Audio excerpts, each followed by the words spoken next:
Do you ever feel oh, these dogs. I'm gonna die. That's fine.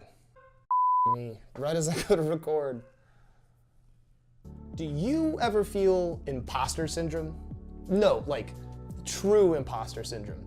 The idea that magically one day someone will walk up to you and nullify all of your achievements and go, "You're a fraud. You got here just because you're lucky." Let's break that down. Let's talk about that.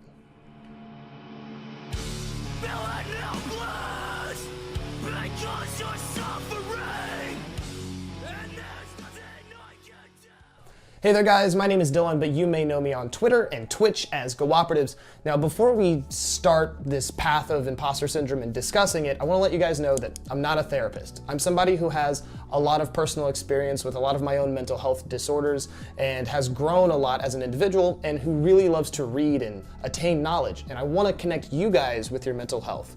That being said, today we're talking about imposter syndrome and that form of comparison where we just think that we never deserve to be where we are. Now, it's far too easy to really conflate imposter syndrome with just general comparison and self-defeat, which comparison and self-defeat is covered in a previous video. If you guys want to watch that, we'll link it here somewhere.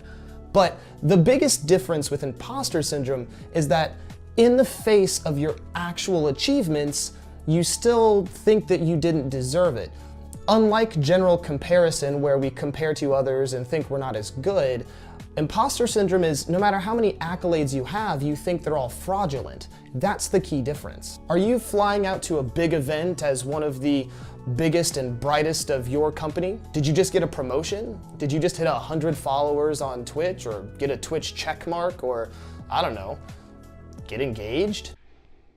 Now let's dive into the history of imposter syndrome and where this really comes from. What's the crux of what's going on? Not being an actual disorder diagnosably per se, imposter syndrome was originally coined as a phrase or term or label, I suppose, by Suzanne Imes and Pauline Chance in 1978. Now these two clinical psychologists coined this phrase because really when it came down to it, despite success externally and despite trackable, traceable accolades, people felt like they still didn't belong or didn't deserve to be where they were. They literally, in their field, felt like imposters. Now, it's important to note that there are several different types of imposters. Let me give you an example of what I mean there. So there's an imposter type called the natural genius. The natural genius is somebody who typically excels at certain things naturally, whether that's writing, art, math, programming. So the minute they do have to apply themselves to a task, or they have to learn or really struggle to educate themselves, they start to feel like that is evidence of the fact that they don't belong where they are. They use the fact that they actually have to try as a way to break themselves down in an interesting way. Another example is the Superman or Superwoman. This type of imposter is somebody incredibly interesting. They feel like they constantly have to excel at everything around them and be better than everyone around them. And if they fail at one of the many tasks they've decided to take on, well, that's just justification that they're an imposter and they're a failure at everything, and that they simply don't belong. Are the dogs done barking?